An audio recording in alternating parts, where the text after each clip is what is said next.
they are the approving authority. They are the licensing authority on a fight-by-fight basis.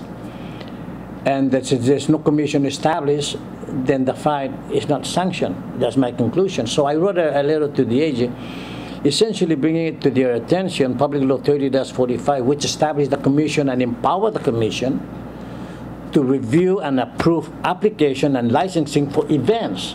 In general, I think the Guam Unarmed Combat Commission should respond to these questions. I think we'll continue doing our part as a promoter to elevate the sport, which is the top professional sport on the island of Guam, and continue following the rules in order to do our job. Which you've always done. Which we've always done. All taxes have been paid. All taxes have been paid, and percentages that go to the commission to pay their fees as well. The bottom line, Kevin, is the fighters.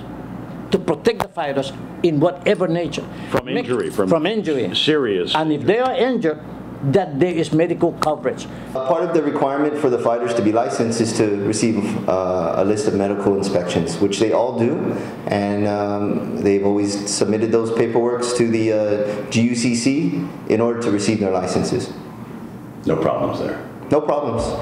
If they have problems, they don't get licensed, and we don't sign them on our card.